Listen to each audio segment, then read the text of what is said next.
말씀 살펴보도록 하겠습니다. 이제 다 함께 자리에서 일어나셔서 하나님의 말씀을 봉독하도록 하시겠습니다. 오늘 우리에게 주시는 하나님의 말씀은 디모데후서 4장 7절에서 8절의 말씀입니다. 디모데후서 4장 7절에서 8절의 말씀입니다. 제가 가진 성경책으로는 신약 성경 346페이지에 있습니다.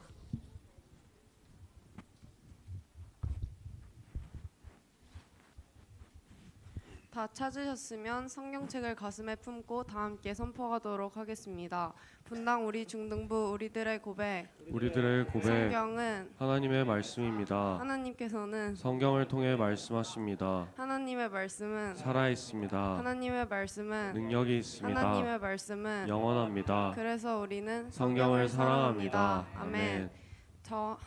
말씀이 짧아 다 함께 봉독하겠습니다. 시작.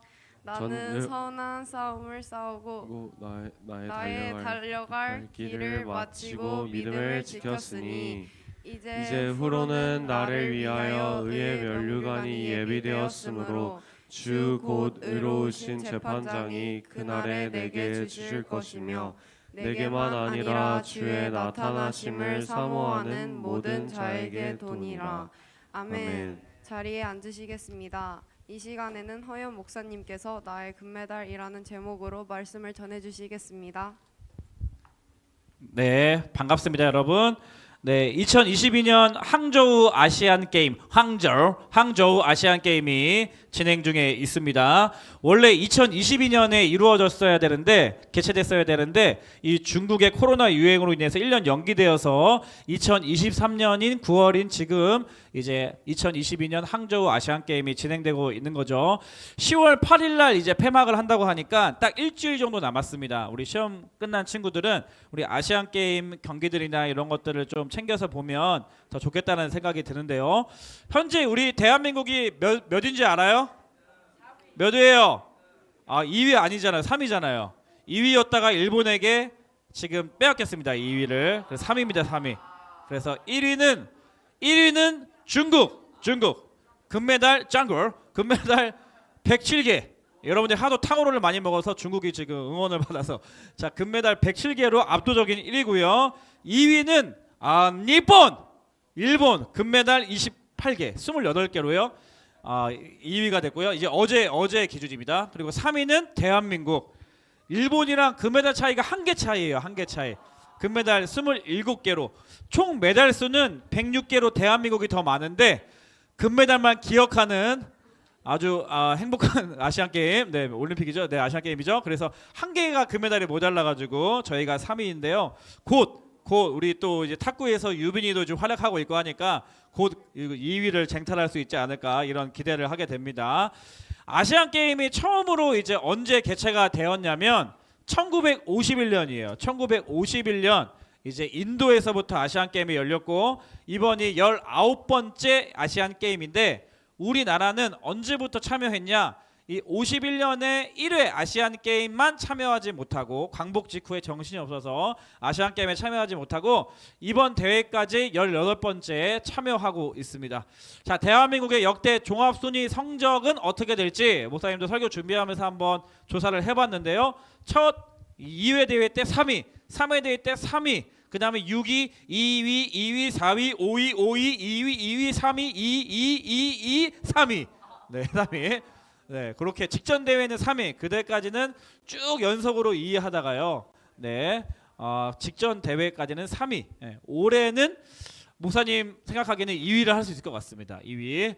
일본은 이제 네, 후쿠시마 오염수 방수로 인하여서 왠지 3위를 해야 될 것 같은 그런 느낌이 드는데 어쨌거나 자 그래서 우리나라 이 항저우 아시안 게임에서 우리나라는요 여러 가지 분야에서 여러 가지 종목에서 금메달을 땄는데 특별히 뭐 체조라든가 또 펜싱이라든가 특별히 이번에 괄목한 성장을 이루어낸 게 수영입니다. 수영 중에서 우리가 금메달을 5개를 땄어요. 와우. 수영에서 금메달 5개를 따는 역대급 활약을 펼치면서 이제 황금 세대가 도래했다 이런 평가를 받고 있습니다. 그래서 박태환 이후에 13년 만에 아시아 게임 3관왕에 등극한 우리 얼굴 한번 보도록 하겠습니다. 우리 김우민 선수예요. 김우민 사진 한번 보여주세요. 김우민 선수 누구 닮았니? 김우민 선수 우리 부서에 누구 닮았니? 김 뭐야? 김우민이요. 발음이 안 좋았나요? 미안합니다. 네, 표정 좀 피세요. 김우민 선수 박태환 선수 이후에 13년 만에 아시안 게임 상관왕 등극했습니다. 수영을 아주 잘해요. 이마도 훤칠하니 가르마도 6대 4 정도 하고 있는 우리 김우민 선수 너무 얼굴 기억해 주시기 바라고요. 또한 이번 아시안 게임에서부터는 처음으로 정식 종목에 채택된 게 있는데 뭔지 알아요?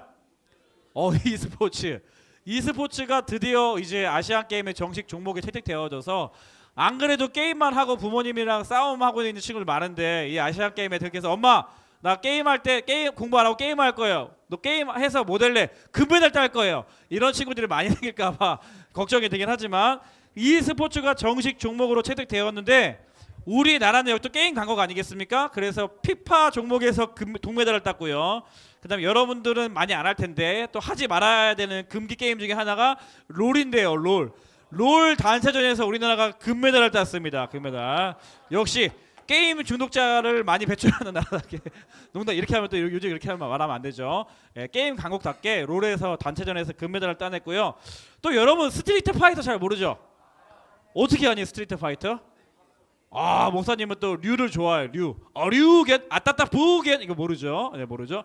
그리고 목사님이 이제 장기용 전도사님을 장기 F라고 놀리는 이유 중에 하나가 장기 F 캐릭터가 비슷하게 생겨가지고 축구 유니폼도 뒤에 장기 F로 맞춰서요. 우리 전도사님은요. 장기 F도 나오고 춘리도 나오고 베가도 나오고 라베쿠 아따따 부겟 이런 거 하는데요. 네. 아무튼 스트리트 파이터 5가 있는데 이번 경기에서요 김관우 선수가 금메달 땄습니다. 저 선수입니다. 선수 얼굴 보고 가겠습니다. 자, 김관우 선수 나이가 몇인지 아세요? 45세입니다. 45세. 1979년생. 여러분 부모님 중에 1979년생이 계실 겁니다. 그래서 여러분 이제 아빠가 금메달을 땄다. 이렇게 이제 이렇게 생각해 보면 될 것 같은데 대단하죠? 대단하죠. 이 스트리트 파이터를 45세까지 계속 프로 게이머로서 활약한 이제 김가루 선수 너무나 축하드리고요. 자, 우리 이 선수가 얼마나 국가대표가 되기 위하여서 얼마나 그동안 땀과 눈물을 흘리고 노력을 많이 했는지 선의의 경쟁을 많이 했는지 정말 인터뷰 내용을 보니까 막 중간중간에 포기하고 싶기도 하고요. 그 다음에 그만두고 싶기도 하고요. 주변 사람들이 막 알아주지도 않고요. 국민들도 별로 관심 가져주지도 않고요. 이 김관우 선수는요 많은 사람들이 이 선수에게 금메달을 기대하지 않았습니다. 스포츠 뉴스 중에 뭐 김관우 선수가 금메달을 기대합니다 이런 기사 본 친구들이 있어요.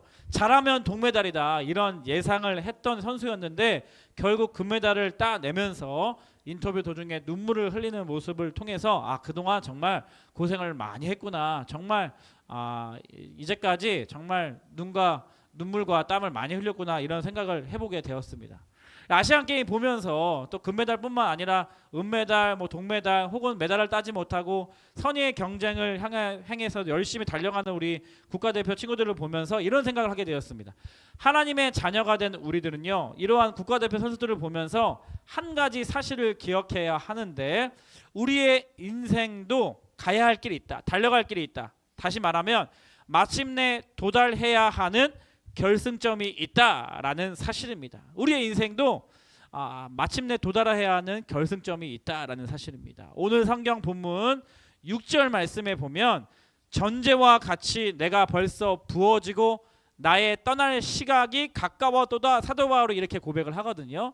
그러니까 무슨 말이냐면 마지막 디모데에게 보내는 마지막 편지에서 내가 떠날 시각이 가까웠다. 그러니까 나의 죽음이 임박했다. 나의 죽음이 가까웠다 이렇게 이야기하는 거예요. 이제는 이 땅에서 떠날 때가 가까이 오고 있다라고 이야기하는 겁니다. 그리고 앞에 보면 전제와 같이 내가 벌써 부어졌다라는 그런 고백을 하는 이게 무슨 뜻이냐면 전제는 구약 성경에 행해졌던 이 제사의 종류인데 포도주나 독주를 하나님의 제단에 제물과 함께 부어드리는 제사입니다. 그러면서 이 포도주를 제사에 같이 부으면서 주를 위해 나의 생명까지 내어놓겠습니다 라는 그러한 나의 삶을 드리는 거룩한 희생의 제사를 상징하거든요. 그러니까 전제와 같이 내가 벌써 부어졌다라고 하는 이 사도 바울의 고백은 이미 나의 생명은 하나님의 제단에 제물로 다 드려졌다라는 의미입니다.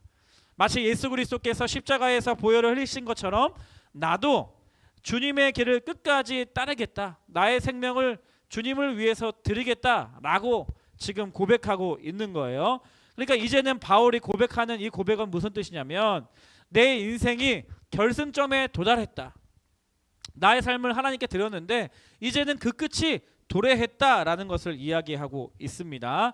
자, 그래서 오늘 본문 말씀을 통해서 우리의 인생의 결승점에 도달할 것인데 이 사도 바울이 결승점에 도달한 사도 바울이 자신의 인생의 경주를 돌아보면서 세 가지로 정리하거든요. 그것을 좀 살펴보고 싶습니다. 자, 결승점 앞에서 선 우리 첫 번째로는요. 자, 선한 싸움을 싸웠다는 거예요. 선한 싸움을 싸웠다. 바울은 자신의 인생을 치열한 싸움으로 비유하고 있습니다. 그러니까 선한 싸움이란 자신이 예수 그리스도를 믿고 나서 자신이 보고 듣고 경험한 예수 그리스도를 증거하기 위해서 나의 모든 삶을 드렸다. 나의 모든 삶을 헌신했다. 라는 뜻으로 해석할 수 있습니다. 바울이 사람들 앞에서 욕을 먹었던 것도 예수님 때문이었습니다. 예수님을 증거하기 위해서 사람들 앞에 그런 예수님을 증거하는 그런 과정 가운데서 사람들에게 욕을 먹기도 했고요. 죽을 고비를 넘기기도 했고요. 때로는 사람들에게 맞기도 했습니다. 누구 때문에? 예수님 때문에. 예수님을 증거하기 위해서 그러한 어려움들을 겪었다는 거죠. 또 바울이 직업을 갖게 된 것도 예수님을 전하기 위함 때문이었습니다. 바울이 텐트 메이커, 이 장막을 치는 일에 바울이 했는데 그걸 통해서 재정을 벌어들였는데 그렇게 직업을 갖게 된 것도 예수님을 전하기 위한 것이었습니다. 그러니까 이 선한 싸움의 이 선한이라는 말은 사도 바울의 인생 전체의 방향성을 의미합니다. 그 방향은 무슨 방향이었어요? 자신의 삶을 예수 그리스도의 영광을 위해 드렸다는 뜻입니다. 나의 삶의 방향성은 예수 그리스도를 위해서 살아가는 인생이구나. 내가 무엇을 해도, 내가 공부를 해도, 내가 사람들에게 욕을 먹어도, 혹은 내가 직업을 갖게 되는 이유도 예수 그리스도의 영광을 위해서 살아가야 하는 것이구나 라는 방향성이 사도 바울은 있었다는 것이죠. 싸움은 뭐예요? 사도 바울이 이 주먹 다짐을 잘했다는 겁니까? 예, 나쁜 것들, 못된 것들 보면 선빵 날리고 막 그랬다는 거예요. 그런 뜻이 아니죠. 치열함을 의미해요. 치열함. 그렇게 내가 주먹 다짐하는 것과 같이 치열하게 싸워 나갔다. 선한 싸움을 싸워 나갔다 고백하는 겁니다. 따라서 선한 싸움이란 나를 위해 사는 것이 아니라 예수 그리스도를 위해서 치열하게 살았음을 사도 바울이 지금 이제 인생의 끝 결승점 지점 앞에서 자신의 삶을 고백하고 있는 것이에요. 사도 바울은 에베소서 2장 10절에서도 우리의 정체성을 그리스도 예수 안에서 선한 일을 위하여 지으심을 받았다 이렇게 고백을 하는 거거든요. 에베소서 2장 10절 말씀도 한번 볼까요? 우리는 그가 만드신 바라, 빨간색 글씨 읽어보겠습니다. 시작. 그리스도 예수 안에서 선한 일을 위하여 지으심을 받은 자니. 네, 선한 일을 위해서 지음을 받았다. 그래서 내가 그 지으신 목적대로 부르신 대로 내가 그렇게 예수 그리스도를 위하여서 살기 위하여서 치열하게 살았다. 후회 없이 살았다. 주의 영광을 위해 살았다. 그 선한 싸움을 다 싸웠다. 이렇게 고백하는 것입니다. 그런가 하면 결승전 앞에서 두 번째 뭐라고 고백하는가? 달려갈 길을 마쳤다. 이렇게 고백하고 있습니다. 달려갈 길을 마쳤다. 인생에는 코스가 있다는 거죠. 우리가 달려가야 하는 이 코스가 있다라는 거예요. 그러니까 인생을 달려야만 하는 경기로 비유하면서 그 내가 뛰어야 하는 경기를 내가 뛰어야 하는 코스를 다 뛰었다라고 이야기합니다. 우리가 계주를 할 때나 아니면 100m 경기를 할 때 트랙이 있잖아요. 트랙이라는 것은 어떤 의미일까요? 나에게 나를 부르신 그 부르심이 있다는 거죠. 하나님과 나 사이에 하나님께서 나를 부르신 그 트랙이 있다는 거예요. 그 트랙을 벗어나면 실격이잖아요. 트랙 안에서 뛰어야지만 결승점에 통과하고 그 인정을 받을 수가 있듯이 하나님께서 나를 부르신 저와 여러분들을 이 땅 가운데 보내주신 부르신 그 부르심의 트랙이 있었고 경기가 있었는데 그 경주를 포기하지 않고 마쳤다라는 겁니다. 나만의 트랙, 나를 향한 하나님의 부르심, 나를 향한 하나님의 그 소명을 성취하는 과정을 다 끝냈다, 마쳤다라고 이야기하는 것이죠. 그러니까 사도 바울은 지금 내가 1등을 했다, 내가 몇 번째였는데 몇 번째로 들어왔다, 이것에 주목하는 것이 아니라 나에게 맡겨주신 그 경주를 완주했다라고 고백하고 있는 것입니다. 그러니까 인생을 마라톤과 비유하잖아요, 어른들이. 그러니까 인생 42.195km인데 이 마라톤 경주가 같이 우리의 인생이 긴다고 한다라고 한다면, 우리가 어떤 친구들은 오래 달리기 할 때 보면은, 여러분 체력장애나 체력 검사할 때 오래 달리기 요즘에도 하죠. 오래 달리기 할 때 보면, 코로나 때 잘 안 했는데 오래 달리기 할 때 보면은요, 막 운동장 뭐 한 10바퀴를 돌아야 돼. 근데 막 어떤 친구는 첫 바퀴 때부터 계속 달리는 친구가 있어요. 그런 친구는 3바퀴 정도만 되면 그냥 계속 뒤로 처지잖아요. 그렇죠? 근데 어떤 친구들은 10바퀴 뛰어야 되니까 내가 한 3바퀴 4바퀴째는 선두 그룹에 있다가 그 다음에 5바퀴 6바퀴 7바퀴 때는 내가 좀 더 앞서 나가다가 힘을 부축해뒀다가 마지막 9바퀴 10바퀴에서 전속력으로 달려가야겠다, 이런 계산을 하잖아요. 생각이 있는 친구들은. 그렇잖아요. 예. 모르나요 여러분들? 모사님은 항상 1등만 해가지고 오래 달리기 할 때 이런 생각을 하거든요. 그래서 한 5바퀴 전까지는 처음에 막 세진이 같은 애들 막 첫 바퀴 두 번째 막 엄청 뛰어, 빨리 뛰어, 100m 뛰듯이. 그러면 또 걔한테 앉으려고 불안해서 걔를 막 빨리 뛰는 애들이 있어요. 그런 애들은 반드시 이제 마지막에는 꼴등으로 들어. 그런 애들은 한번 이렇게 하면 아유 쟤네 또 이제 꼴등 하겠네, 이런 생각하면서 살짝 이제 뛰어주다가 한 선두 그룹에 뒤처지지 않고 있다가 이제 한 중반 지나고 나면 이제 선두 그룹을 치고 나가고 마지막 한 8바퀴 9바퀴 10바퀴째 멋있게 애들과 거리를 벌려 나가면서 뛰어가면 아주 멋있는 완주 방법이 될 수가 있겠죠. 그렇죠? 그러니까 여러분 인생을 길게 봐야 돼요. 우리의 인생은 짧지 않습니다. 길게 봐야 돼요. 그리고 여러분의 인생을 길게 보면 중요한 것이 빨리 달리는 게 중요한 게 아니라 나의 트랙 안에서 포기하지 않고 달려가는 것이 중요하다는 것을 깨닫게 되는 것이죠. 바울이 지금 그거 이야기하는 거거든요. 포기하지 않는 연습을 했다는 거예요. 자신은 순간순간마다 인생의 긴 경주, 마라톤과 같은 그 인생 경기 가운데서 포기하고 싶고 또 빨리 달리는 사람 따라다니고 싶고 막 나를 놀리고 빨리 오라고 하는 사람들 유혹 속에서 내가 쫓아가고 싶었지만 거기에 현혹되지 않고 포기하지 않는 연습을 했다는 거예요. 그리고 그 고통, 순간순간 유혹과 고통을 이겨내는 인내로 인하여서 내가 지금 이렇게까지 끝까지 완주하는 열매를 얻었다라고 이야기하는 것이죠. 그러니까 성경을 우리의 인생의 관점과 세상의 인생의 관점과 성경의 인생의 관점이 달라요. 우리는 빨리 하고 싶고요, 경쟁에서 뒤처지지 않고 싶고 1등을 하고 싶어 해요. 그런데 마라톤의 진정한 우승자는 1등으로 들어온 사람이 아니라 결승점에 들어온 모든 사람들을 말하고 있는 것임을 이 말씀을 통해서 알 수가 있습니다. 그것이 하나님께서 우리에게 가르쳐 주시는 완주, 성공의 의미라는 것을 여러분 기억하셨으면 좋겠어요. 그러니까 영적으로 인내와 지구력으로 포기하지 않고 멀리 보고 길게 보고 최선을 다해서 달려가는 것이죠. 달려갈 길을 포기하지 않고 마치기는 것이 너무나 중요하기 때문입니다. 사도 바울은 인생의 지금 결승점 앞에서 나의 달려갈 길을 끝까지 완주했다, 이렇게 고백하고 있습니다. 그런가 하면 마지막 3번째 결승점 앞에서 3번째 따라하겠습니다. 믿음을 지켰다. 네. 그 오랜 시간 동안 인생의 경주를 달려가는 동안에 가장 중요하게 지켰던 것이 믿음이라고 고백하고 있는 것입니다. 어떠한 고난이 와도 주님과 한 약속을 지켜냈다라는 거예요. 타협하지 않았다는 겁니다. 주님을 배반하지 않았다는 거예요. 주님을 향한 그 주님께서 맡겨주신 그 사명을 내가 끝까지 완수했다라고 고백하는 것이죠. 사도 바울은 디모데 후서 앞장에 보면 이런 말세에 이런 증상이 나타난다고 이야기합니다. 너는 이것을 알라. 말세에 고통하는 때가 이르러 사람들이 자기를 사랑하며 돈을 사랑한다. 그리고 마지막 4절을 보면 배신하며 조급하며 자만하며 쾌락을 사랑하기를 하나님 사랑하는 것보다 더하며, 마지막 4절에 그렇게 이야기하고 있어요.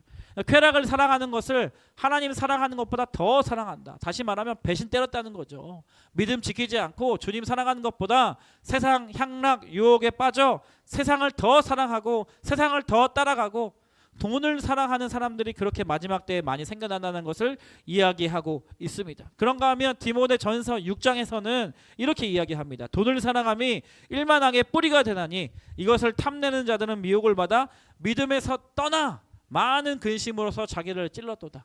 돈을 사랑하는 사람들의 특징이 뭐냐면 믿음에서 떠난다는 거예요. 믿음이 있었던 것처럼 보였는데 결과적으로는 돈을 사랑하고 돈을 사랑하는 그 탐심의 미혹을 받아서 믿음에 떠난 사람들이 많이 생겼다라는 것이죠. 그러니까 오늘날도 교회 다니지만 예수님 믿는 것보다 돈을 따라다니는 사람들이 많이 있다는 것입니다. 예배 드리는 것보다 돈을 벌기 위해 예배를 제키람 나와 하는 그런 미혹을 받는 사람들이 있을 수 있다는 것이죠. 그래서 오늘 본문 바로 다음 절에 보면 이 디모데후서 4장 8절에 얀네와 얀브레를 이야기하죠. 얀네와 얀브레가 모세를 대적하건 것 같이 그들도 진리를 대적하니 이 사람들은 그 마음이 부패한 자요 믿음에 관하여는 버림받는 자들이다. 교회에 들어와 있는 것 같지만 돈을 사랑함으로 말미암아 믿음에서 떠난 자들, 마치 얀네와 얀브레와 같이 모세를 대적한 것 같이 돈을 사랑해서 교회를 대적하고 믿음을 떠난 그런 사람들이 있다라는 자입니다. 배신하는 사람들이 있고 믿음을 버린 사람들이 있고 돈을 사랑하는 사람들이 있고 하나님을 사랑하는 것보다 쾌락을 사랑하는 사람들이 있고 눈앞에 이득만 선택하는 사람들이 있다라는 거예요. 그러니까 나를 둘러싼 주변 환경이 나의 믿음을 공격하고 방해하고 유혹하고 손가락질하는 그런 상황 속에서도 끝까지 나는 믿음을 지켰다라는 것입니다. 주님을 향한, 그렇죠? 나의 충성과 내 헌신, 내 모든 소망 오직 예수. 끝까지 예수님께 충성을 다하고요, 헌신을 다하고요, 나의 믿음을 지켰다라는 것입니다. 그래서 오늘 말씀을 맺도록 하겠습니다. 오늘 본문 7절, 8절을 통하여서 하나님께서 우리에게 이 사도 바울의 고백을 통해서 말씀하고자 하시는 것이 무엇이냐? 우리의 인생의 결승점이 올 것이다. 인생의 끝자락이 다가올 것이다. 그런데 인생의 결승점까지 선한 싸움을 다 싸우고, 그리고 두 번째 뭐였죠? 나의 달려갈 길을 다 마치고 믿음을 지켰습니다. 이렇게 여러분들이 고백하는 인생을 살아라 라고 이야기하고 있는 것이죠. 이 세 가지를 지킨 사람들에게 반드시 예비되어 있는 게 있다는 거예요. 그게 오늘 본문 8절 말씀입니다. 8절 말씀 같이 한번 읽어보겠습니다. 시작. 이제 후로는 나를 위하여 의의 면류관이 예비되어 있으므로 주 곧 의로우신 재판장이 그날에 내게 주실 것이며 내게만 아니라 주의 나타나심을 사모하는 모든 자에게도로다. 믿음의 이 경주를 마친 사람들에게는 의의 뭐가 예비되어 있다고요? 면류관이 준비되어 있다는 것입니다. 예수님께서 결승점만 통과하자마자 바로 면류관 쓰여주려고 준비하고 계시다는 거예요. 그렇죠? 오늘날 그래서 오늘 제목이 금메달. 세상 금메달은 1등만 생각하는 사람인데 성경에서 말하는 이 의의 면류관 금메달은요, 완주한 사람들에게는 다 이 금메달을 주시겠다고 약속하시는 겁니다.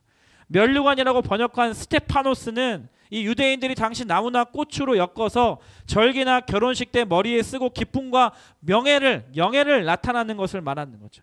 마치 마라톤이 끝나고 나면 완주한 사람들에게 이 면류관을 씌워주듯, 월계관을 씌워주듯 우리를 부르시고 이 땅 가운데 사는 동안에 소명을 주시고 또 그렇게 살게 하시고 그 삶을 다 지켜보신 하나님만이 주실 수 있는 의의 면류관입니다. 의의 면류관, 나의 면류관, 나의 금메달, 나를 격려해 주시기 위해서 의로 장식된 그 면류관을 예수님께서 반드시 주신다는 것입니다. 메시지 성경 8절 말씀 같이 한번 마지막 읽어보겠습니다. 나는 열심히 달려서, 제가 읽어드릴게요. 나는 열심히 달려서 이제 막 결승점에 이르렀고 그 길에서 믿음을 지켰습니다. 이제 남은 것은 환호 소리 곧 하나님의 박수갈채 뿐입니다. 여러분 그것을 믿으십시오.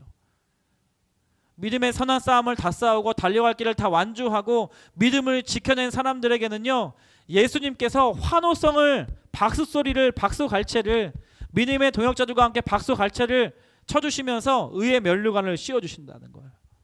잘했다 허연, 잘했다 박연진, 잘했다 김세진, 잘했다 배성재. 옆에 친구들 알고 있으면 우리 박수 쳐주면서 잘했다 누구야 이렇게 하면 격려 한번 해주세요. 옆에 친구들 바라보면서 잘했다 허연, 잘했다. 그죠? 네. 예수님께서 여러분의 마음과 중심의 삶을 다 아시니까요. 그 오늘 본문 말씀 마지막 세 번역 성경으로 함께 읽고 진짜 마치도록 하겠습니다. 7절 8절 오늘 말씀인데 큰 목소리로 우리의 고백을 담아서 우리의 고백을 여기면서 같이 읽어보겠습니다. 시작. 나는 선한 싸움을 다 싸우고 달려갈 길을 마치고 믿음을 지켰습니다. 이제는 나를 위하여 의의 면류관이 마련되어 있으므로 의로운 재판장이신 주님께서 그날에 그것을 나에게 주실 것이며 나에게만이 아니라 주님께서 나타나시기를 사모하는 모든 사람에게도 주실 것입니다. 아멘. 우리의 인생의 레이스 가운데 선한 싸움을 다 싸우고 달려갈 길을 끝까지 마치고 믿음을 지킴으로 말미암아 예수님 주시는 의의 면류관을 받아 쓰는 우리 중등부 친구들 선생님들 다 되시기를 주님의 이름으로 축복합니다. 축복합니다. 아멘. 다 일어나 볼까요? 찬송가 360장인데 행군나팔 소리에 이 찬양 같이 불러보면 좋겠습니다. 찬송가 360장 손뼉 치면서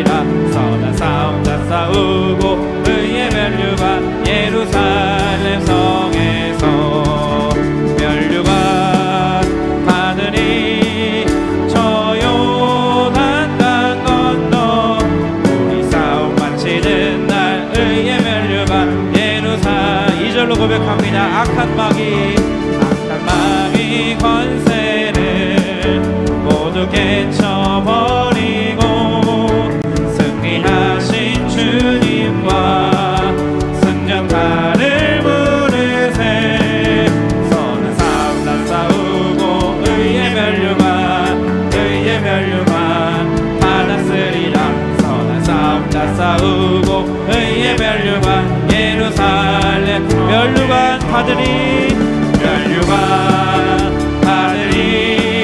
저 요단강 건너 우리 싸움 마치는 날 의의 면류관 예루살렘 3절로 달려갈 길 다가고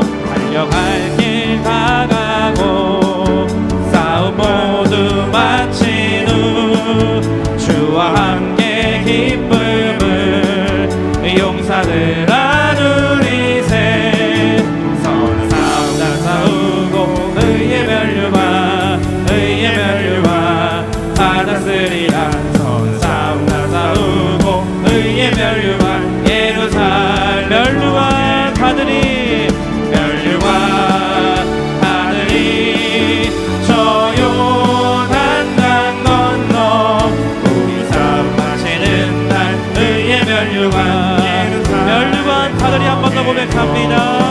면류관 받으리 저 요단강 건너 우리 싸움 마치는 날 의의 면류관 예루살렘 성에서 우리 하나님께 감사와 영광의 박수 올려드리겠습니다. 우리 말씀 기억하면서요 한 가지만 위해서 여러분 각자를 위해서 기도하면 좋겠습니다. 하나님 인생을 살아가는 것 결코 쉽지 않습니다. 우리 안에 세상 유혹 사단 미혹이 원수마귀들 우리를 넘어뜨리려고 공격하고 우리를 힘들게 하는 이 세상 가운데 살고 있을 때에 하나님 오늘 말씀과 같이 내 인생의 끝자락에서 내 인생을 돌아볼 때 하나님 내가 선한 싸움을 잘 싸웠습니다. 그리고 나에게 주신 사명과 소명 내가 끝까지 포기하지 않고 내가 달려갈 길을 끝까지 달려왔습니다. 그리고 하나님 이 믿음 내가 잘 지켜냈습니다. 고백하며 주님 주시는 의의 면류관 받아 쓰는 나의 인생 되게 하여 주시옵소서. 우리 인생 되게 하여 주시옵소서. 우리의 인생을 올려드리며 합심해서 한번 기도하면 좋겠습니다. 기도하겠습니다. 하나님 아버지 그렇습니다. 우리의 인생의 여정 가운데 여러 어려운 고난들이 또 고비들이 우리 안에 찾아오지만 하나님 나의 마음의 중심을 받으시고 나의 인생을 받으시는 하나님 아버지 앞에 하나님 내가 선한 싸움을 끝까지 싸워내고 하나님 내가 나에게 달려갈 길을 끝까지 완주해내며 하나님 내가 믿음을 끝까지 지켜내는 인생 살기를 원합니다. 그리고 이러한 자들에게만 부어두시는 하나님 의의 면류관 받았으며 주님께서 나에게 격려해 주시는 격려와 믿음의 동역자들의 박수 소리를 하나님 내 인생의 종착점 내 인생의 결승점에서 받아 누리는 그때를 기대하며 하나님 인생의 방향성을 예수 그리스도의 영광을 위하여서 하나님 잘 설정하고 끝까지 완주하는 우리의 인생 되게 하여 주시옵소서. 넘어질지라도 다시 일어나게 하여 주시고 하나님 힘든다 할지라도 포기하지 않고 우리의 손을 붙드시고 끝까지 우리의 인생을 완주하시는 그리고 그 결승점에서 의의 멸류관을 준비하고 계시는 주님 바라보며 주님 기대하며 날려나갈 수 있는 우리 친구들 선생님들 다 되게 하여 주시옵소서. 그래서 하나님 선한 싸움을 다 싸우고 의의 멸류관을 다 받았으며 격려받고 칭찬받고 하나님 나라에 들어가는 우리 친구들 다 되게 하여 주시옵소서. 지금은 우리 주 예수 그리스도의 은혜와 하나님 아버지의 다음 없으신 사랑과 또 성령님의 교제교통 충만하심의 역사가 오늘 말씀을 듣고 나의 금메달 의의 면류관을 나를 위하여 예비하고 계신 그 주님을 바라보며 나에게 주신 이 사명과 인생을 끝까지 다 완주하기를 원합니다. 결단하며 소망하는 거룩한 주의 자녀들 머리머리 위에 이들이 속한 가정과 교회와 이 나라 이 민족 위에 지금부터 영원토록 함께 하시기를 간절히 축원하옵나이다. 아멘. 하나님 감사합니다. 모든 영광 하나님께